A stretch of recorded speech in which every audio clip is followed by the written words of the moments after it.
그녀는 거침없이 한참을 소리내어 울었습니다. 35년, 그녀가 인생의 35년을 함께 보낸 남자. 그녀의 동반자, 아이들의 아버지, 수십 년간 매일 아침 옆에서 눈을 뜬 남자. 그녀는 그들의 이야기가 이렇게 끝난다는 것을 믿을 수 없었습니다. 어떻게 이 지경까지 오게 된 걸까요? 그녀가 항상 완벽하게 정상적이고 안정적이고 심지어 행복하다고 믿었던 35년의 결혼 생활이 어떻게 완전히 무너져 내려 그녀를 이 병원 주차장에 홀로 남겨두게 된 걸까요? 정미경은 올해 62살입니다. 그녀는 27의 남편 강민호를 만났습니다. 그는 꾸준하고 믿음직하고 다정한 사람이었습니다. 그들은 결혼했고 그녀는 당연히 그래야 하는 삶에 정착했습니다. 뒷딸을 훌륭하게 키워냈습니다. 큰딸 지혜는 결혼해서 부산에 살고 작은딸 설아는 미국에서 직장 생활을 하고 있습니다. 그 모든 세월 동안 미경은 교과서적인 헌신적인 아내였습니다. 그녀는 민호의 33년간의 공무원 생활 전체를 뒷바라지했습니다. 가정과 아이들, 그리고 집안의 대소사를 모두 관리했습니다. 그녀는 자신이 좋은 삶을 살았다고 진심으로 믿었습니다. 남들이 조롱이 부러워하는 안정적이고 평범한 가정이었으니까. 첫 번째 그녀는 3년 전 민호가 은퇴했을 때 나타났습니다. 그의 퇴직금은 9,500만 원이었습니다. 이논 끝에 그들은 저축을 보태 동탄의 작은 스튜디오 아파트, 오피스텔을 샀습니다. 아주 작았지만 역 근처라 월세 수입이 꾸준히 들어왔습니다. 재정적으로는 괜찮았습니다. 민호의 연금은 월 280만 원이었습니다. 미경은 활기를 유지하고 싶어서, 솔직히 말하면 집에서 벗어나고 싶어서 백화점 화장품 매장에서 파트타임으로 일하며 월 100만 원 정도를 벌었습니다. 합치면 월 380만 원의 수입은 편안했습니다. 문제는 돈이 아니었습니다. 문제는 민호였습니다. 은퇴 후 그는 그냥 멈춰버렸습니다. 마치 전원 스위치가 꺼진 것 같았습니다. 직업으로 정의되던 그의 모든 삶이 갑자기 아무런 의미도 없어진 것 같았습니다. 그의 일과는 숨막히는 굴레가 되었습니다. 그는 일어나자마자 TV를 켰습니다. 아침 뉴스를 보고 드라마 재방송을 보고 의미 없는 예능 프로그램을 봤습니다. 미경이 매일 차려주는 점심을 먹고 나면 그는 소파에 누워 몇 시간이고 낮잠을 잤습니다. 깨어나면 다시 TV를 봤습니다. 저녁을 먹고 나면 TV를 스마트폰으로 바꿨을 뿐 끝없이 유튜브 비디오를 넘기거나 뉴스를 읽었습니다. 밤 11시쯤이면 잠자리에 들었습니다. 매일매일이 어제와 똑같은 복사본이었습니다. 미경은 아파트의 벽이 자신을 좁혀오는 것 같았습니다. 여보, 헬스장이라도 다니지 그래요. 그녀는 애원하듯 말했습니다. 아니면 산책이라도 좀 하고 바람이라도 쐬요. 집 근처에는 아주 좋은 주민 스포츠센터도 있었습니다. 너무 귀찮아. 그는 화면에서 눈을 떼지도 않고 중얼거렸습니다. 옛날 친구들은 전화해서 만나보지 그래요. 그는 그저 어깨를 으쓱할 뿐이었습니다. 무슨 의미가 있어. 만나봤자 술이나 마실 거고 건강에 나쁘기만 하지. 그녀는 숨이 막혔습니다. 이 남자, 소파 위에 이 낯선 사람. 너무나 무기력하고 에너지가 완전히 고갈된 모습. 이 사람은 그녀가 결혼했던 남자가 아니었습니다. 그녀가 결혼한 남자는 매일 아침 깔끔하게 양복을 차려입던 사람이었습니다. 팀을 관리하고 민원을 처리하고 바쁘고 중요한 사람이었습니다. 이 새로운 남자는 유령이었습니다. 활력이 모두 사라졌습니다. 그는 거의 웃지 않았습니다.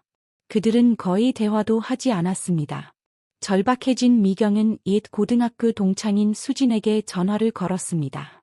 수진은 5년 전 남편과 사별했기에 미경은 그녀가 외로움을 이해해 줄 거라 생각했습니다. 그녀는 모든 불만을 쏟아냈습니다. 그는 정말 생기가 없어. 수진아. 그냥 앉아만 있어. 집에 처박혀서 TV만 보고 모든 게 귀찮대. 나 정말 어떻게 해야 할지 모르겠어. 놀랍게도 수진은 그냥 웃었습니다. 아, 미경아, 남자들 다 그래. 우리 항부도 똑같았어. 은퇴하고 나면 온 세상이 사라지는 거야. 할 일이 없으니까. 그냥 시간 좀 줘, 나아질 거야. 얼마나? 미경은 한숨을 쉬며 물었습니다. 1년, 2년. 사람마다 다르지. 하지만 내 말 들어, 미경아. 우리 나이에 너무 신경 쓰지 마. 그 사람 인생은 그 사람 인생이고, 내 인생은 내 인생이야. 넌 너한테 집중해. 미경은 전화를 끊었지만, 조언은 공허하게만 들렸습니다. 나한테 집중하라고? 그녀는 생각했습니다. 정말 나아질까? 아니면 난 그냥 이 남자가 소파에서 쓰러져가는 걸 앞으로 20년 동안 지켜봐야 하는 걸까? 그러던 어느 날, 기적처럼 무언가 변했습니다. 민호가 새벽 5시에 일어났습니다. 미경은 깜짝 놀라 그가 운동복을 입는 것을 지켜봤습니다. 어디 가요? 그녀는 놀라서 물었습니다. 등산, 그가 운동화 끈을 묶으며 말했습니다. 옛날 직장 친구가 등산 동호회에 같이 가자고 해서. 미경은 안도의 한숨을 내쉬었습니다. 너무나 큰 안도감에 한기증이 날 정도였습니다. 드디어 그가 집을 나선다. 운동도 하고 사람들도 만나고 활기를 되찾을 거야. 이게 바로 해답이었다. 그날부터 민호는 헌신적인 등산객이 되었습니다. 매주 화요일, 목요일, 토요일.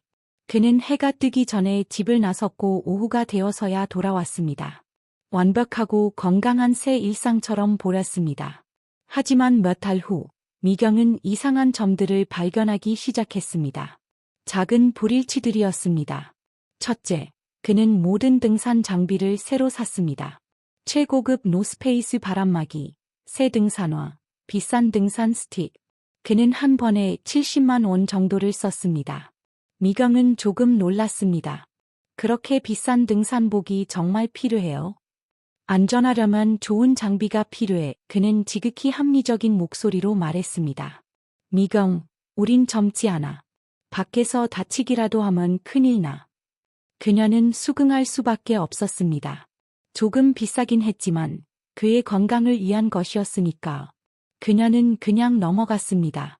하지만 민호는 거기서 멈추지 않았습니다. 어느 날 오후, 그는 이발을 하고 돌아왔는데 머리를 염색한 상태였습니다. 그의 점잖던 희끗희끗한 머리가 갑자기 어색한 새까만 색이 되어 있었습니다. 당신, 머리 염색했어요. 그녀는 놀라움을 감추려 애쓰며 물었습니다. 너무 늙어 보여서. 이상했습니다. 아주 이상했습니다. 민호는 그런 것에 단 한 번도 신경 쓴 적이 없는 사람이었습니다.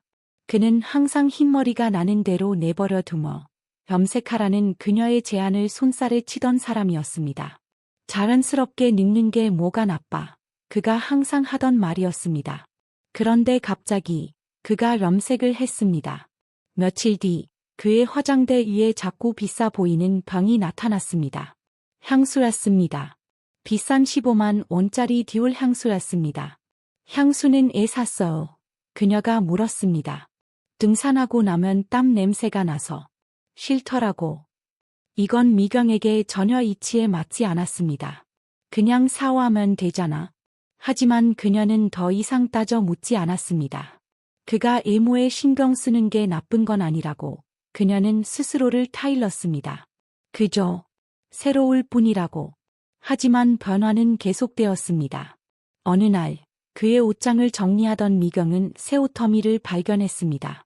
깔끔한 폴로 셔츠, 새 청바지, 심지어 멋들어진 가죽 재킷까지 모두 새 것이었고 일부는 태그도 떼지 않은 상태였습니다. 그녀는 재빨리 가격을 더해 보았습니다.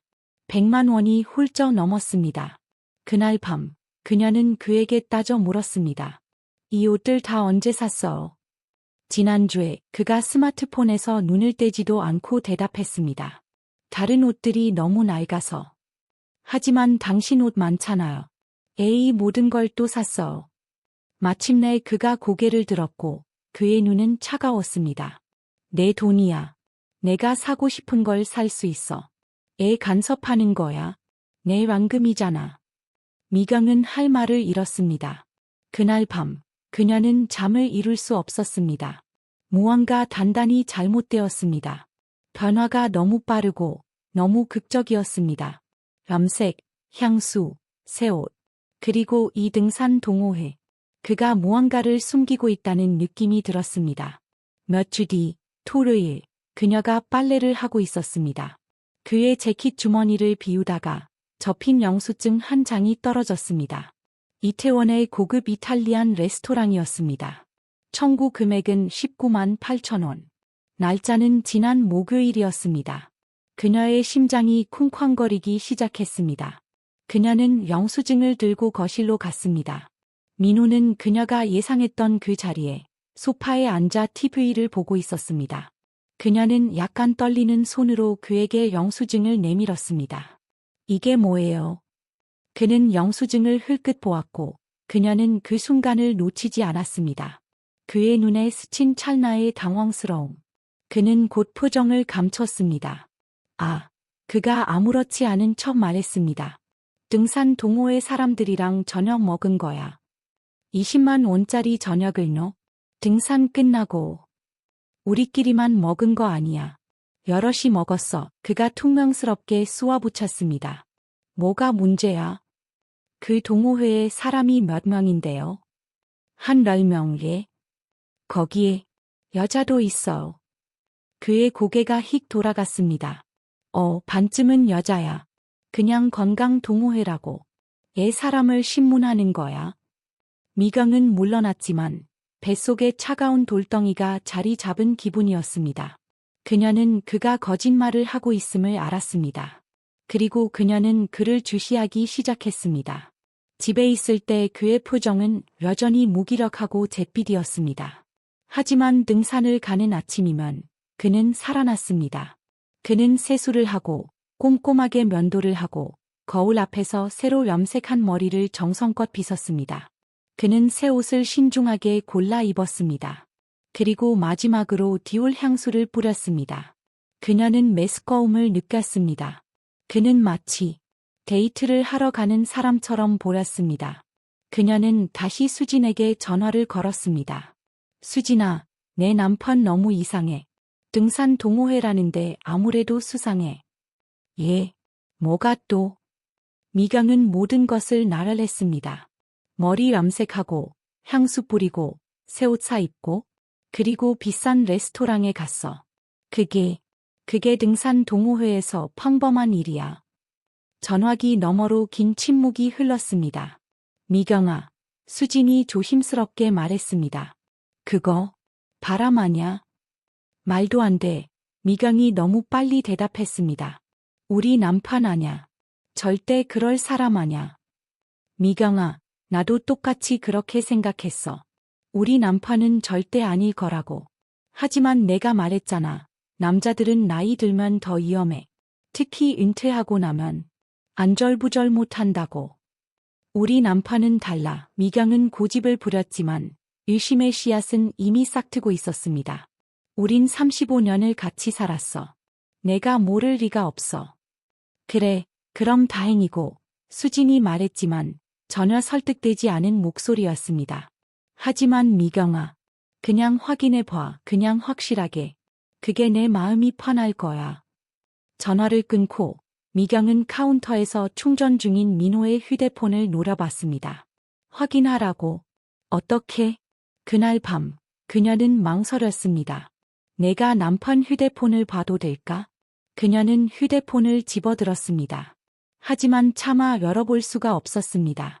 그건 배신처럼 느껴졌습니다. 35년을 함께 산 남자를 의심하고 싶지 않았습니다. 그냥 그를 믿자. 그녀는 스스로를 타일렀습니다. 넌 그냥 과민 반응하는 거야. 몇 달이 더 흘렀습니다. 민호의 예출은 더욱 잦아졌습니다.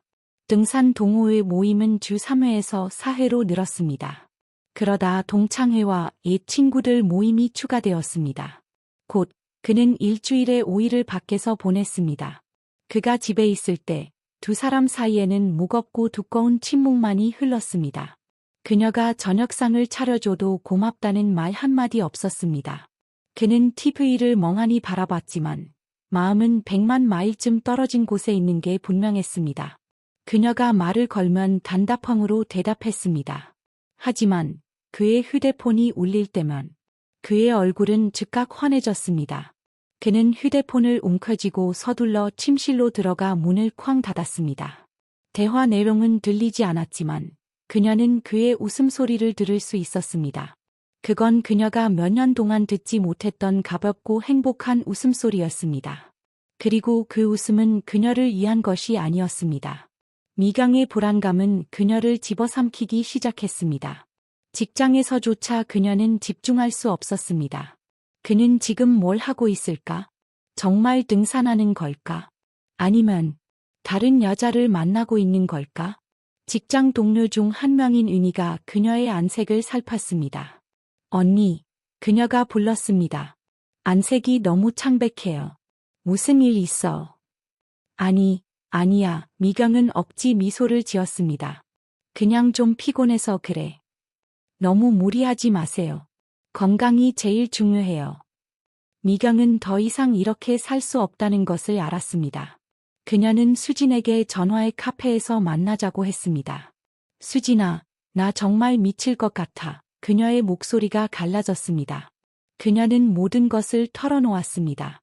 잦은 외출, 집에서의 완전한 무관심, 비밀스럽고 행복해 보이는 통화들. 수진은 조용히 커피를 마시며 들었습니다. 미경의 말이 끝나자 그녀는 찻잔을 내려놓고 절대적인 확신을 담아 말했습니다. 미경아, 그건 100% 바람이야. 하지만 증거가 없잖아. 미경이 속삭였습니다. 내가 그냥 과민 반응하는 거면 어떡해? 내가 틀린 거면? 그럼 증거를 찾아. 휴대폰을 확인해. 통장 내역을 확인해. 그게 옳은 일일까? 엿보는 거잖아. 이건 일심이 아니야. 미경아. 이건 확인이야. 넌 너 자신을 위해서 알아야 해. 이 끔찍한 불안감 속에서 영원히 살 거야. 미경아. 내가 이 말은 안 했지만 우리 남편, 그 사람 바람 폈었어. 그가 죽기 1년 전까지도. 난 전혀 몰랐어. 그 사람이 암 진단받고 내가 병원 데리고 다니면서도 난 몰랐어. 난 그가 죽은 후에야 알았어. 병원비 정산하다가 통장 내역을 봤거든. 온갖 요금들, 호텔, 레스토랑, 선물들. 미경은 할 말을 잃었습니다. 정말, 수진아. 그래서 어쨌어? 수진은 슬프고 씁쓸한 미소를 지었습니다. 어쩌긴 뭘 어째? 이미 죽었는데. 그냥 혼자 울었지. 그리고 후회했어. 버저리게 후회했어. 애 더 일찍 확인하지 않았을까? 만약 내가 알았다면 최소한 우린 대화라도 할 수 있었을 텐데. 내가 그를 이해할 수 있었을지도 몰라. 아니면 내가 그를 떠났을 수도 있지. 하지만 난 선택할 기회조차 없었어. 그녀가 테이블 너머로 미경의 손을 꽉 잡았습니다. 나처럼 되지 마. 선택할 기회를 잃지 마. 지금 당장 알아내. 아무것도 아니면 정말 다행인 거지. 그럼 다시 숨 쉴 수 있잖아. 그리고 만약 뭔가가 있다면 그때 가서 대처하면 돼. 집으로 돌아오는 길, 미경은 결심했습니다. 그녀의 손은 차가웠지만 거리는 단호했습니다. 오늘 밤 그의 휴대폰을 확인한다. 그날 밤, 민호는 평소처럼 일찍 잠에 들었습니다. 미경은 어둠 속에서 심장이 갈비뼈를 뚫을 듯이 뛰는 것을 느끼며 누워 있었습니다. 그녀는 그의 숨소리가 깊고 일정해질 때까지 기다렸습니다. 그리고 떨리는 손으로 그녀는 손을 뻗어 허탁에 놓인 그의 휴대폰을 집어들었습니다. 그녀는 심호흡을 하고 화면을 켰습니다. 잠겨 있었습니다. 그녀는 비밀번호를 눌렀습니다. 그의 생일. 첫 번째 시도에 바로 열렸습니다. 그녀는 그의 카카오톡을 열었습니다. 손가락이 얼어붙는 것 같았습니다. 맨 위에는 등산 동호회 단체 채팅방이 있었습니다.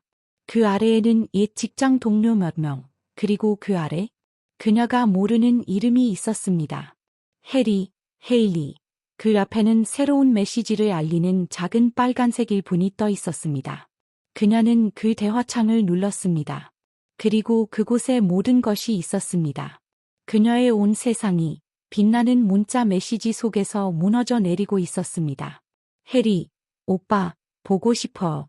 저 지금 집에 혼자 있어. 민호, 조금만 기다려. 금방 갈게. 붉은 심장 해리. 오빠가 사준 목걸이 너무 예뻐. 친구들이 다 부러워해요.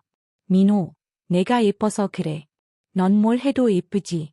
다음엔 더 좋은 거 사줄게. 해리, 오빠 최고. 사랑해요, 오빠.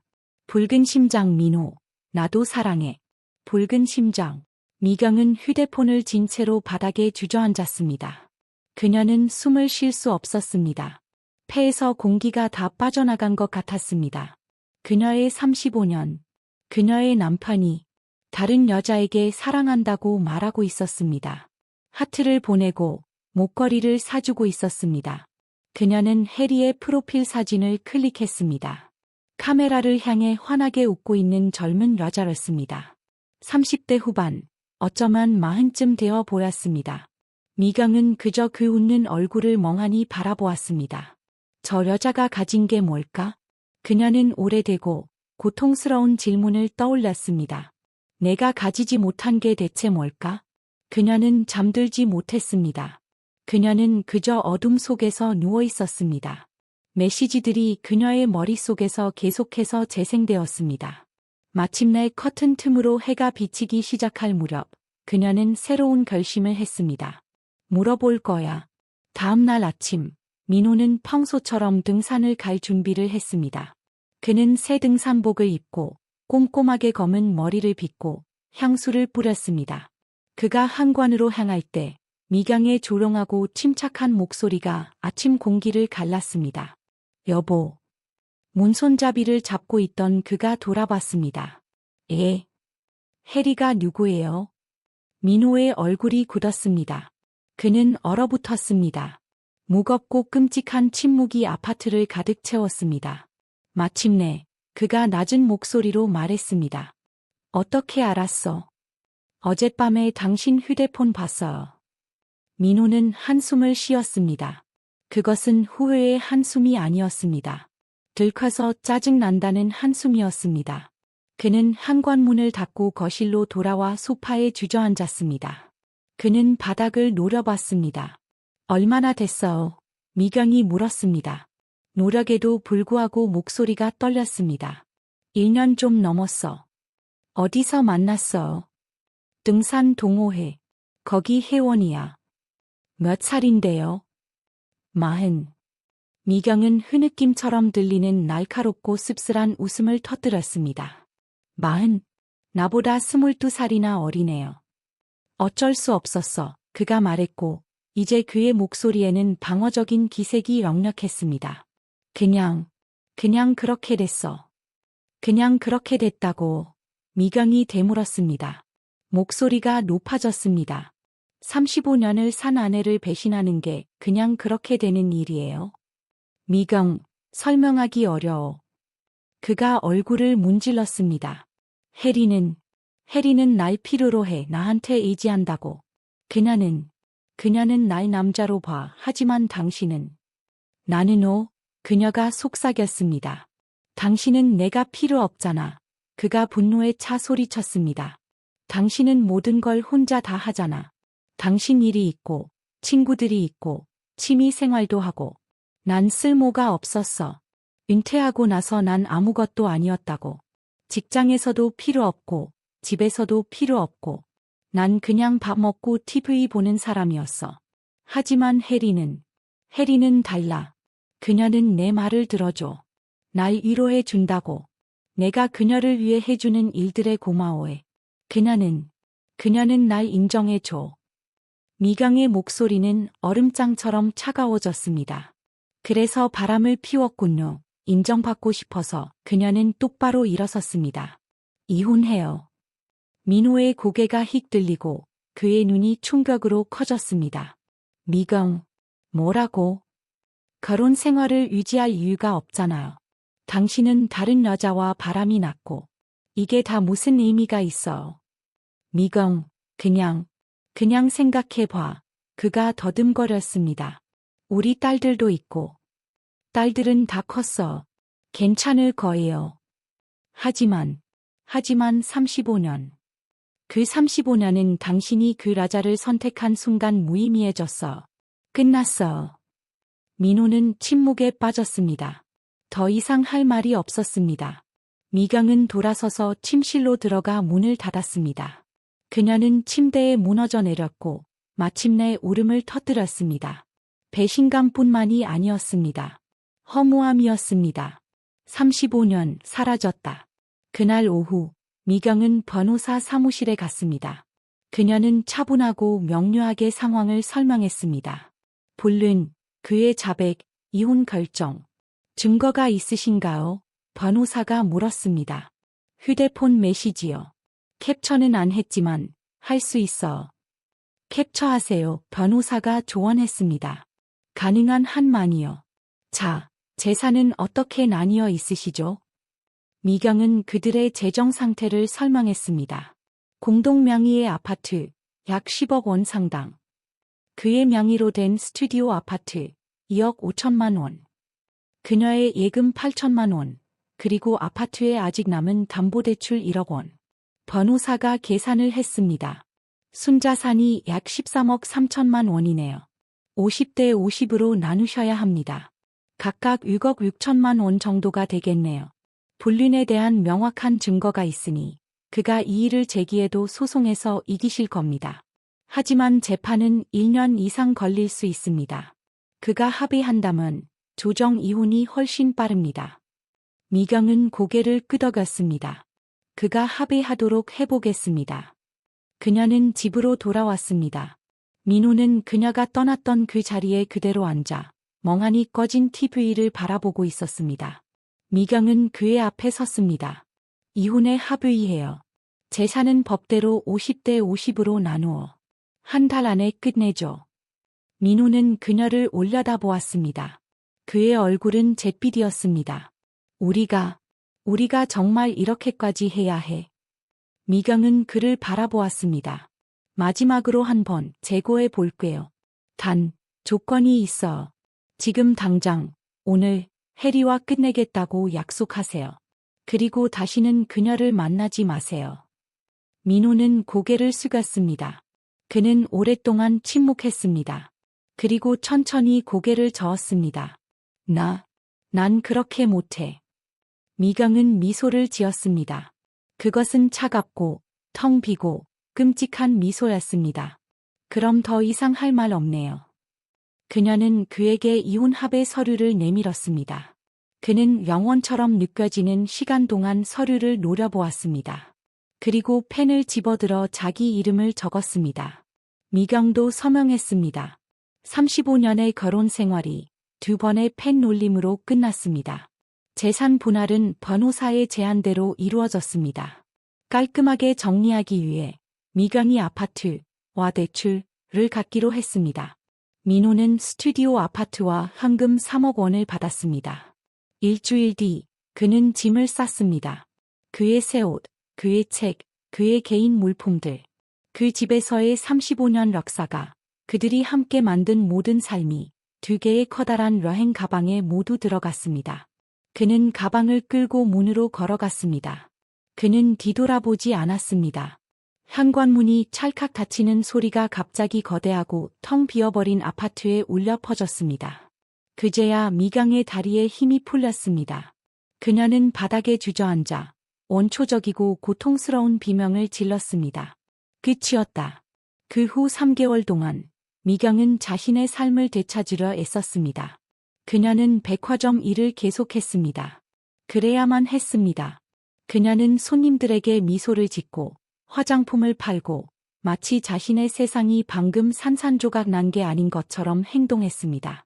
하지만 텅 빈 아파트로 돌아오면 외로움이 그녀를 짓누르는 무게가 되었습니다. 그녀는 TV를 켰습니다. 보기 위해서가 아니라 그저 침묵을 채울 소리가 필요해서였습니다. 그녀는 억지로 친구들을 만났습니다. 그들은 모두 그녀를 위로했습니다. 넌 잘한 거야. 그런 남자랑 살 필요 없어. 이제 내 시간이야. 너 자신을 위해 살아.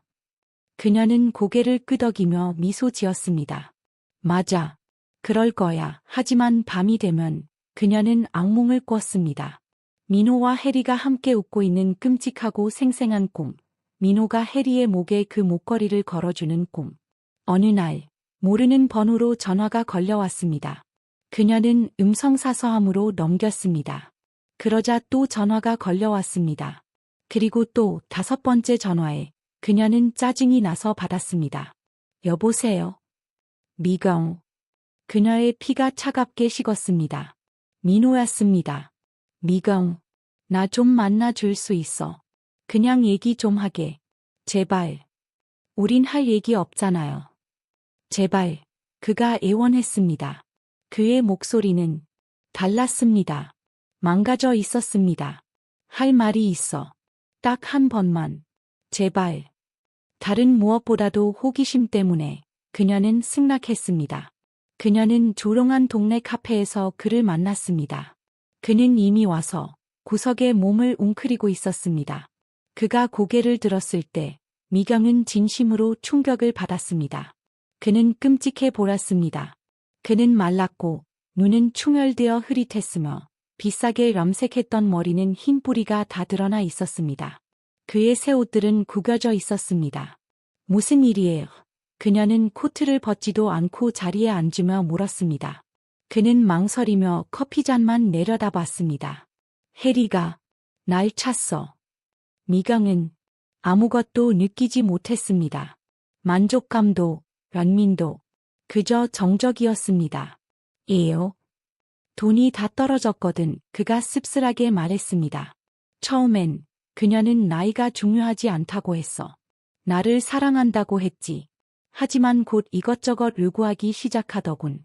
비싼 여행, 명품 가방, 새 차를 원했어. 그는 고개를 저었습니다. 한심하다는 듯이. 그 스튜디오를 담보로 3천만 원 대출을 받아서 BMW 계약금을 내줬어. 하지만 그걸로도 부족했지. 그녀는 나더러 그 스튜디오를 팔아서 같이 카페를 차리재. 2억 원이 필요하다더군. 난 거절했어. 그가 계속 말했습니다. 목소리가 갈라졌습니다. 그 스튜디오가 내가 가진 전부잖아. 안 된다고 했지. 그랬더니 그녀가 화를 내더군. 내가 자길 정말 사랑하지 않는다고. 미래가 없는 남자와는 함께할 수 없다고. 그리고 날 차단해버렸어. 내 전화, 문자, 전부 사라져버렸어. 그래서 미경이 명백한 사실을 말했습니다. 그녀는 당신의 사랑이 아니라 당신의 돈을 원했던 거네요. 이젠 알아. 그가 속삭였고 그의 눈에 눈물이 고이기 시작했습니다. 난 바보였어. 멍청하고 한심한 바보였지. 미경, 정말 미안해. 우리 다시 시작할 수 없을까? 미경은 이 망가진 남자를 바라보았습니다. 그리고 처음으로 그녀는 그를 명확하게 보았습니다. 그는 그녀가 거론했던 남자가 아니었습니다. 그는 등산을 다니던 그 활기 넘치던 남자도 아니었습니다. 그는 그저 껍데기였습니다. 그녀의 목소리는 단호하고 분명했습니다. 아니요. 제발. 그가 울부짖으며 테이블 너머로 그녀의 손을 잡으려 했습니다.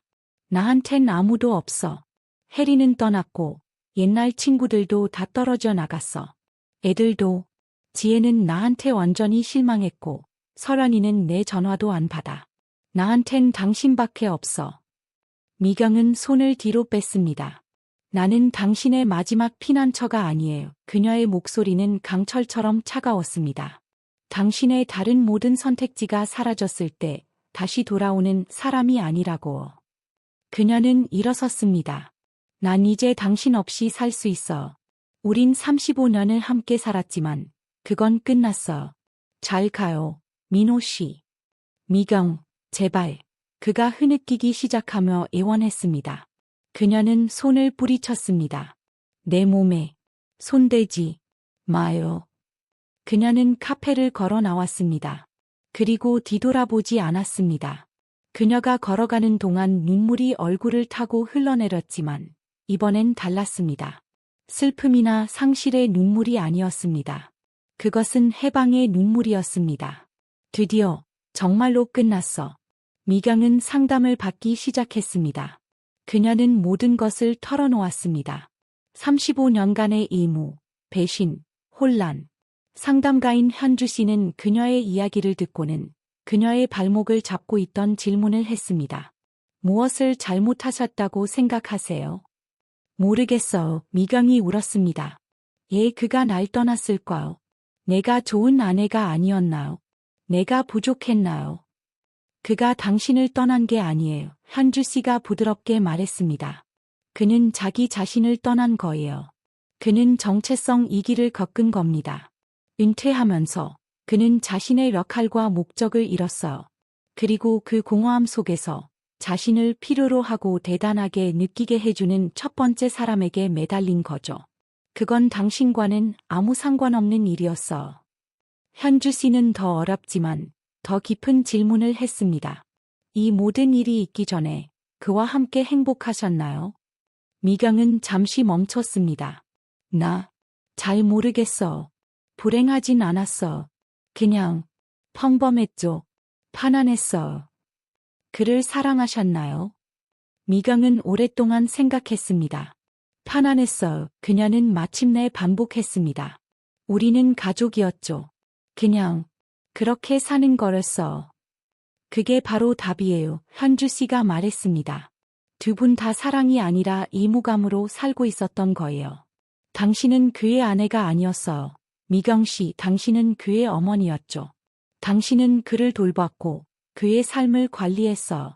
그리고 그는 해리의 결핍을 사랑으로 착각한 거예요. 그게 그를 대단하게 느끼게 만들었으니까. 두 분은 수십 년 동안 사랑하지 않았던 거예요. 미경은 충격과 함께 그것이 진실임을 깨달았습니다. 그녀 역시 그를 사랑하지 않았습니다. 오랫동안 그녀는 그저 아내, 엄마, 주부였을 뿐입니다. 그녀는 단 한 번도 자기 자신을 위해 산 적이 없었습니다. 상담가는 그녀에게 숙제를 내주었습니다. 오직 당신만을 위한 일을 하세요. 딸들을 위한 것도, 직장을 위한 것도 아닌 당신을 위한 일이요. 미경은 오랫동안 생각했습니다. 내가 뭘 좋아하긴 하지. 그리고 그녀는 기억해냈습니다. 독서. 그녀는 독서를 사랑했었습니다. 그녀는 몇 년 만에 처음으로 서점에 가서 소설책 5권을 샀습니다. 그날 밤, 그녀는 TV를 끄고 소파에 앉아 책을 읽었습니다. 그녀는 즉시 이야기 속으로 빠져들었습니다. 고개를 들었을 때 2시간이 훌쩍 지나 있었습니다. 그녀는 몇 달 만에 처음으로 숙면을 취했습니다. 그녀는 또한 요가 수업에도 등록했습니다. 처음에는 몸이 뻣뻣하고 아팠습니다. 발끝에 손이 닿지도 않았습니다. 하지만 몇 주가 지나자 그녀는 더 유연해졌습니다. 그리고 그녀의 몸이 유연해지자 그녀의 마음도 그렇게 되었습니다. 그녀는 수업에서 경숙이라는 친구를 사귀었습니다. 그녀 역시 이혼한 여성이었습니다. 가끔 외롭죠. 미경이 커피를 마시며 고백했습니다.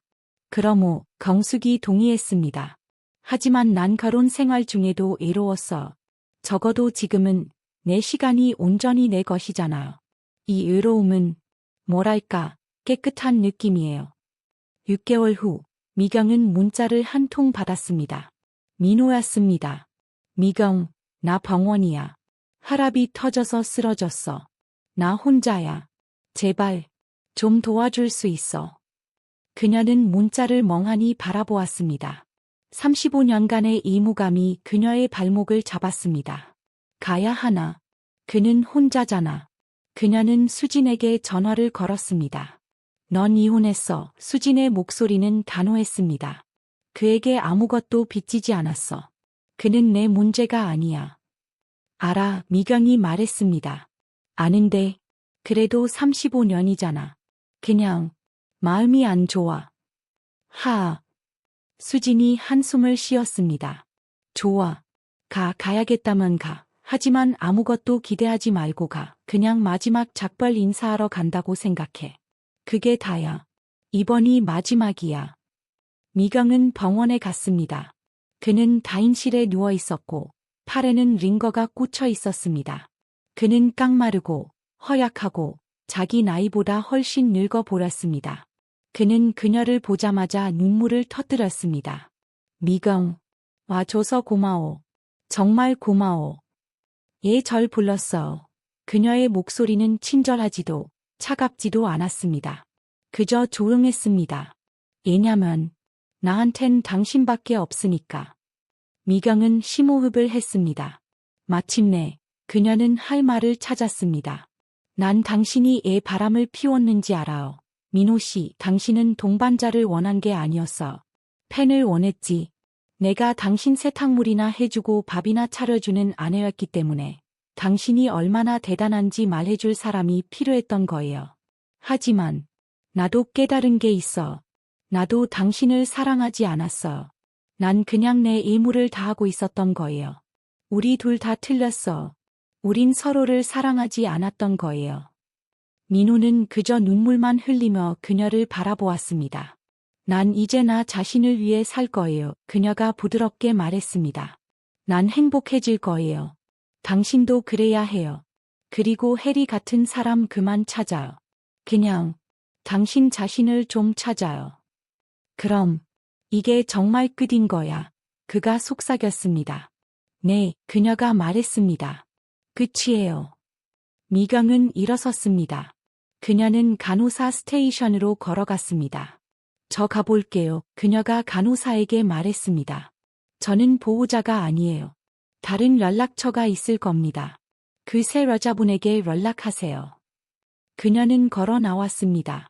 1년 후, 조용한 골목길에 작고 햇살이 잘 드는 카페가 있습니다. 테이블은 3개, 화분이 많습니다. 이름은 나를 위한 시간입니다. 미경이 6개월 전 문을 열었습니다. 돈을 많이 벌지는 못합니다. 월세를 내고 나면 90만 원 정도 남습니다. 하지만 그녀는 돈 때문에 하는 게 아닙니다. 부산에서 딸 지혜가 찾아왔습니다. 엄마, 여기 너무 예쁘다. 지혜가 주위를 둘러보며 말했습니다. 그리고 엄마, 정말 행복해 보여. 더 밝아졌어. 뭐랄까, 가브러워 보여. 나 행복해. 미경이 카운터를 닦으며 미소 지었습니다. 아빠는 어떻게 지내셔? 지혜가 조심스럽게 물었습니다. 몰라. 미경이 간단히 말했습니다. 병원에서 본 게 마지막이야. 그건 그 사람 인생이고 이건 내 인생이지. 그날 밤 미경은 카페 문을 닫았습니다. 그녀는 조용하고 평화로운 아파트로 돌아왔습니다. 하지만 의롭지 않았습니다. 그녀는 클래식 음악을 틀었습니다. 그리고 자신을 위해 좋은 와인 한 잔을 따르고 신선한 샐러드를 만들었습니다. 촛불을 켰습니다. 그녀는 천천히 한 입 한 입 음미하며 먹었습니다. 식사 후 그녀는 소파에 앉아 읽던 책을 펼쳤습니다. 어젯밤 그녀가 밑줄을 그어둔 구절이 있었습니다. 진정한 외로움은 혼자 있는 것이 아니다. 진정한 외로움은 누군가와 함께 있으면서도 여전히 혼자라고 느끼는 것이다. 그녀는 생각했습니다. 나는 35년 동안 외로웠다. 지금은 혼자다. 하지만 외롭지 않다. 그녀는 창밖으로 보이는 달을 향해 잔을 들었습니다. 나를 위하여 그녀가 속삭였습니다. 나의 자유를 위하여. 나의 행복을 위하여. 와인은 달콤했습니다. 그녀의 새로운 삶은 이제 막 시작되고 있었습니다.